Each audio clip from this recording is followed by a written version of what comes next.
Welcome to another episode of GLADA Member Spotlights. Don't forget to like, comment, and subscribe to the channel if you like the content that we're putting out.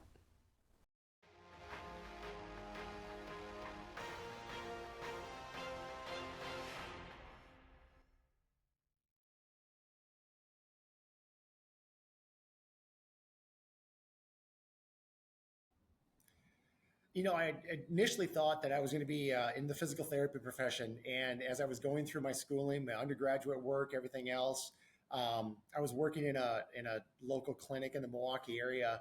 And just the, the joy that I had working with our athletes and working with, the professionals the speed skaters that I was working with, that was really what led me to the athletic training profession. I'd always thought that I would go athletic training undergraduate program, physical therapy master's program, doctorate program, etc. But as I was going through that program, through my athletic training and working in the clinic, I realized that, boy, oh boy, I really don't want to sit in a clinic doing the same job every single day. Athletic training really seems like a really, really fun profession where I can work with athletes who want to get better every day or patients who want to get better every day. And that's really kind of what, halfway through my schooling, I was actually married at the time I finished up my college career. And I told my wife, I said, I really want to be an athletic trainer. I don't want to pursue physical therapy. And she looked at me, why do you want to do that? I said, I really enjoy what I'm doing now as an athletic trainer, and I think I want to stay with this. And that's where it was. It was, I literally took my application for physical therapy school and threw it in the garbage and pursued my career as an athletic trainer, and the rest is history.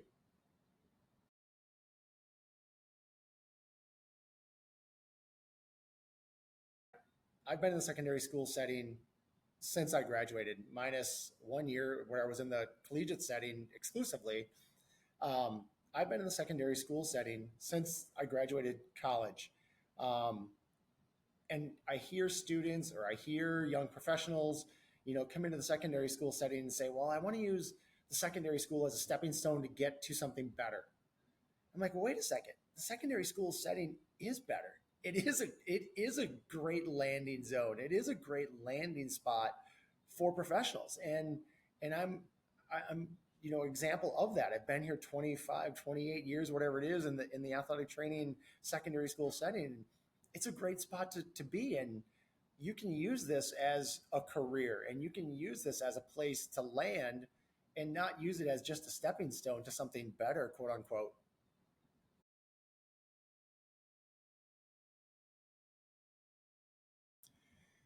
Yeah, I was approached by members of the Wisconsin Athletic Trainers Association leadership board, and they were, looking at bringing back.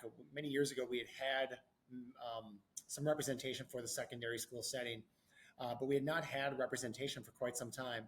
So our board, came to me with the idea of, hey, we want to bring this secondary school committee back. Would you be interested in chairing the committee?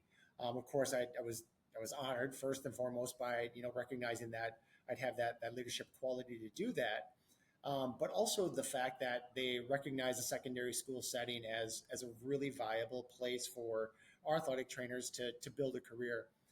So when I jumped on board with that, it was nice to be able to bring on. My first request was I want representation from across our state. I want representation from all four corners, and our Wisconsin Athletic Trainers Association is divided up into northeast, northwest, southeast, southwest corners of our state. And I said, I'm not going to do this without representation from all areas of our state because we do have different needs for each area of our state. So they were absolutely on board with that. They said, "Yep, go ahead and find some committee members that you want to join you."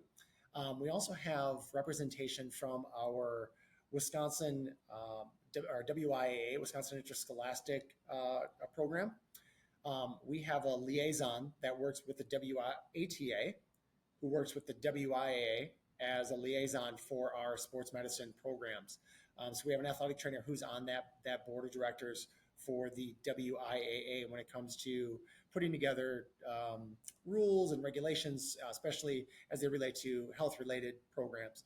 So that committee is really developed, was really built with myself, Jason Abels, who's with the WIAA, and then our four representatives from throughout the state. I'm just lucky enough to kind of lead the charge and be a figurehead, um, a nameplate, if you will, on that committee chair. Our team does a great job of helping represent the athletic trainers of the state.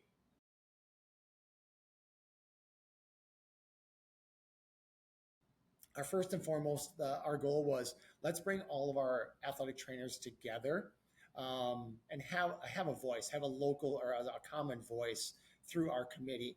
So that was the first thing that we wanted to do, and we're still working on that. Having being a sounding board for the athletic trainers of our region to come to us that we can bring, whether it's to the WIAA or the WATA or administrators throughout the school districts or whatever it might be, we have at least a place for them to bring their concerns to. And that was one of the biggest things that we started with. Secondly, we really wanted to promote the field of athletic training within the secondary school. That was one of the big things that, as I mentioned earlier, is that we want athletic trainers to realize that the secondary school is a great place. And if you look at our stats within, the state of Wisconsin, a vast majority or a big number of our licensed athletic trainers are in that secondary school setting. So we do have a large representation of our state membership through the WATA is with our secondary school setting.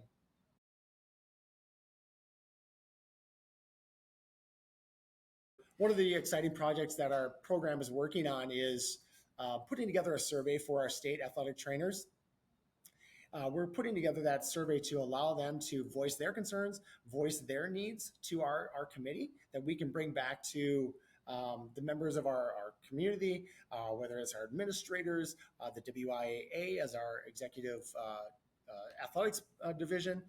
Really exciting opportunity for our athletic trainers to have their concerns, be voiced, and then an opportunity for us to act on those concerns.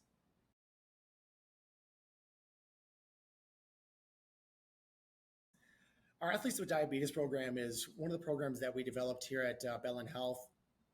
We started that program um, on a needs-based program.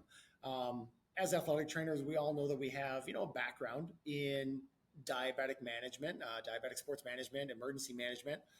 You get a little bit of information here and there, and then you may not have a patient with diabetes for for many years, and you sometimes forget that information. So what we wanted to do is we wanted to at least first start with our athletic trainers here at Bellin.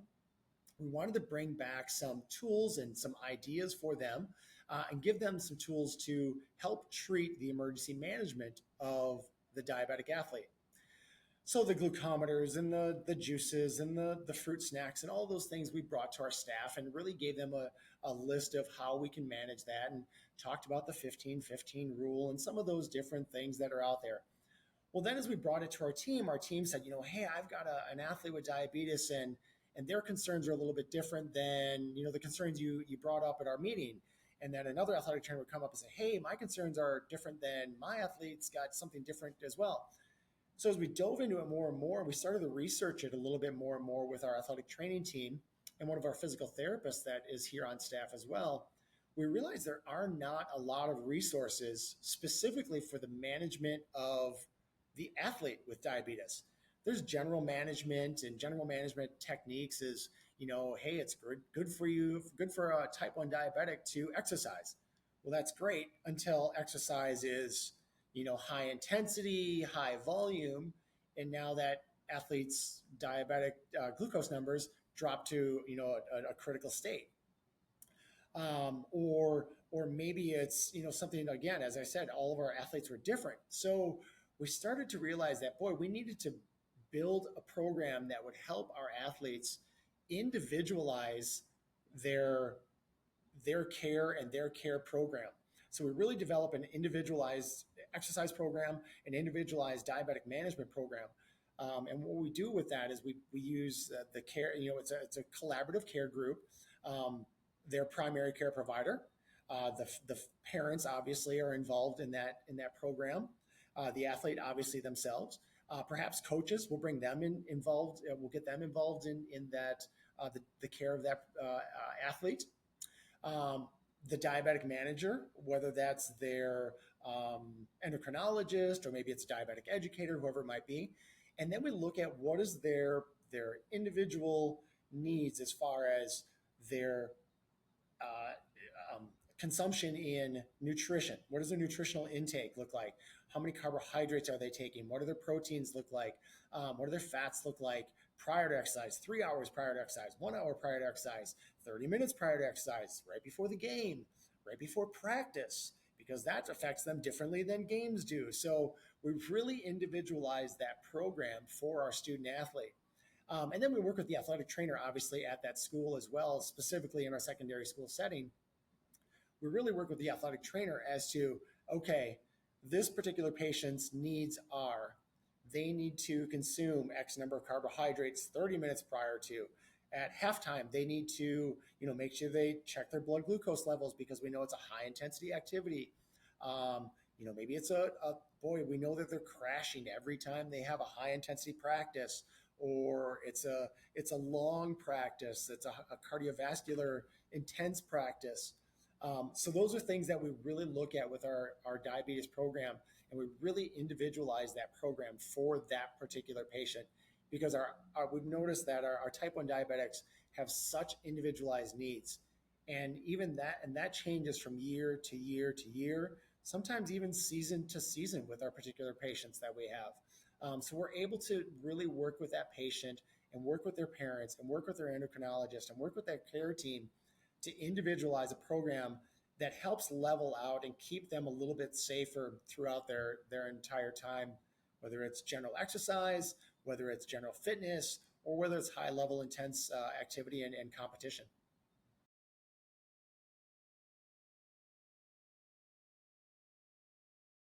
Yeah, being able to create that individualized program with a patient with diabetes, I think, is really important. Just like any patient that we have in our athletic training office or athletic training room, any patient that we have, we really build that individualized program.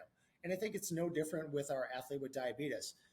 Understanding what their concerns are, when are they having their deficits or when are they having their problems, and then trying to figure it out. What we do a lot of is doing a ton of journaling. So we journaling with them. What is their food or caloric intake? What time of day? What are they eating? And really tracking that. We look at what are they doing from a blood glucose level. We track those as well. So obviously, somebody who's maybe on a CGM or something like that, a continuous glucose monitor, it's much easier. We can pull up a report online and we can have that information available to us throughout the day. And then we track that with their exercise as well. Okay, at this time of day, you had a really intense exercise on Wednesday. You know, on Thursday or Friday for a Friday night football game, we know what your caloric intake was 2 hours before, 1 hour before, 30 minutes before, and then right before game time. We know what your caloric intake was because we tracked it and we journaled it.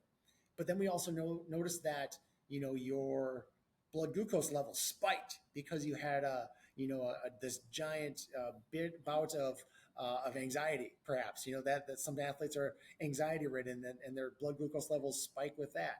Um, we really do a lot of journaling with our patients, and then that allows us to start tracking some trends. And then we start addressing those trends with our athletic trainer, with our student athlete, with our patient, with their parents.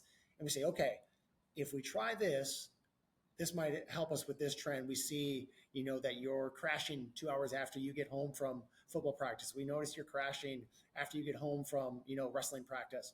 Okay, let's add some carbohydrates and some proteins after you get done. So we work with our athletic trainers, and I think if you're working with an athlete that does have diabetes, just finding out what those trends are is really a big component of helping them guide their care program for sure.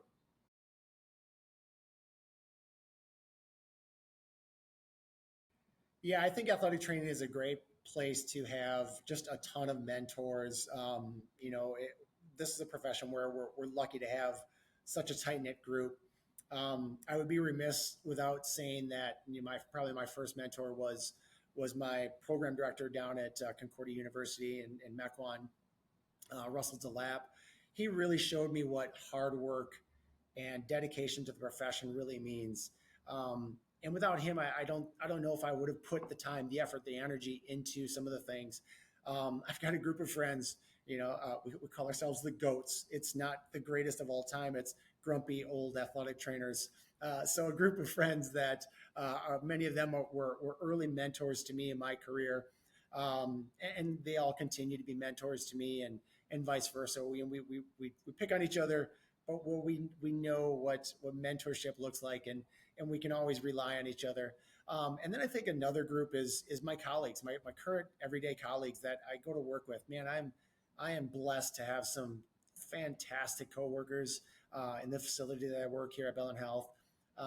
Just wonderful people that young and old that I can rely on to learn from literally every day.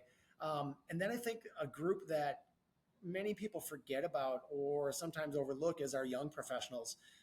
As an older, wiser, longer careered athletic trainer here, I look at my young professionals and even the students that are in our master's program that I'm, mentoring and being a preceptor for. I learned so much from those young professionals. It's unbelievable. They come in with great ideas. They come in with this great energy, and it really pushes me every day to make our profession better. And I think as an advocate for our profession, it's my young professionals that really drive me to be better for our profession, to really give them an opportunity to excel in this awesome career that has done some wonderful things for me.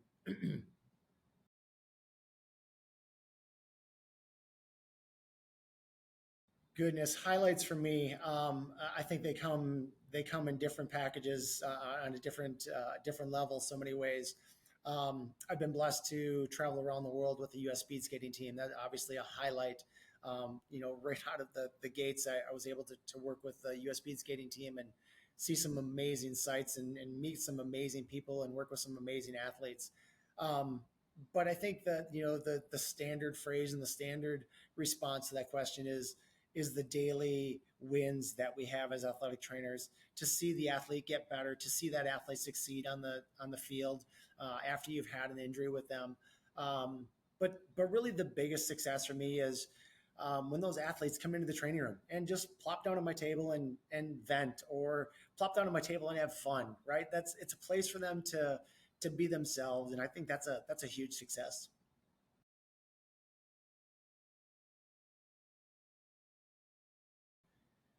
Some words of wisdom for our younger generation, I guess. Really, just trust in your gut.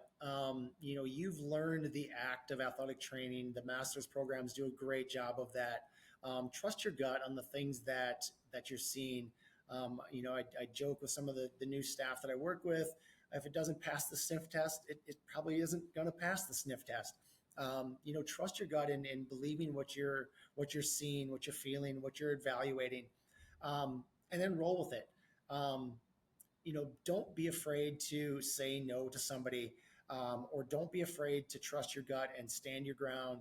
And if you feel that this injury really does need to go to the emergency room, let the parents know, let the coaches know. If it's not passing the sniff test, it's not going to, it's not going to hurt you to stand your ground in that instance. Trust yourself. I think the other part of that as well is really believing in what you're doing and believing in your knowledge. And again, that goes back to trusting your gut, trust your training.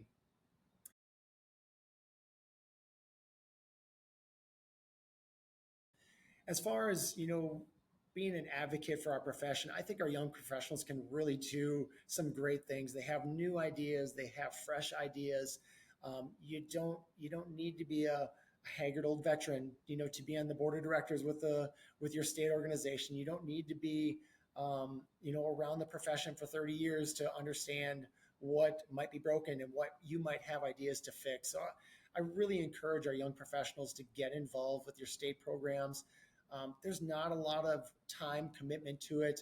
You can really do some very, very big things.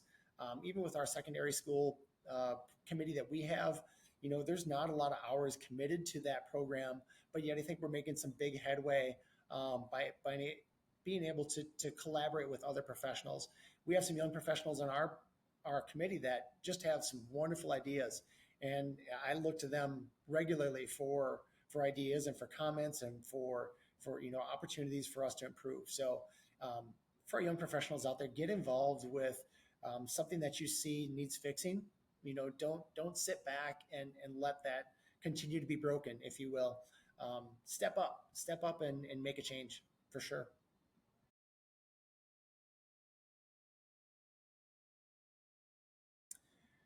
Some of my biggest hopes for the profession really lie with some very lofty goals. I would love to see athletic trainers have a greater have be be more respected within the profession of medicine. We are one of the only healthcare providers who's out there providing care autonomously from any other provider. We don't have nurses sitting next to us assisting us. We don't have other doctors overseeing us. We're especially in the secondary school setting, we are our own medical provider and we are making those decisions on our own. There's some great risk to that, but we have some great education behind us backing why we're allowed to do what we do.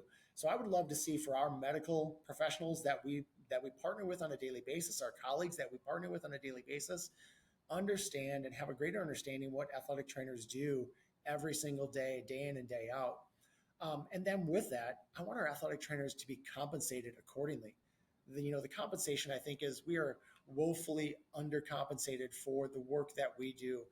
Again, speaking specifically of our secondary school athletic trainers or our outreach athletic trainers, I really feel that we are undervalued and underpaid for the things that we do for our profession. I would love to see that pay increase across the board for our not only our younger staff but our old veterans that maybe are capped out in their salary range. I would love to see that salary range slide up the scale as best it can for all of our athletic trainers.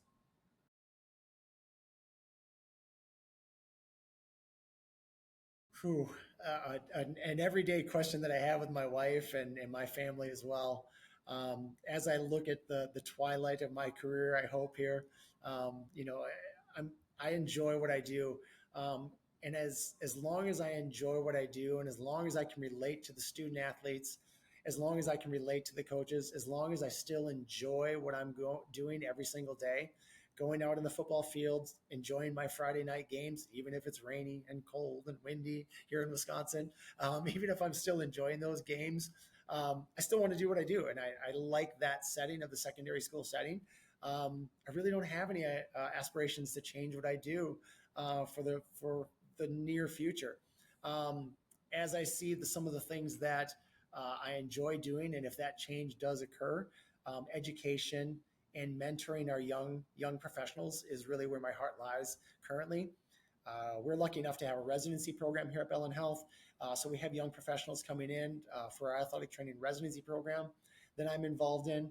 And that residency program has really been something that helps me stay focused and really promote the field of athletic training and bring our younger generation of athletic trainers on board with this great profession that we have.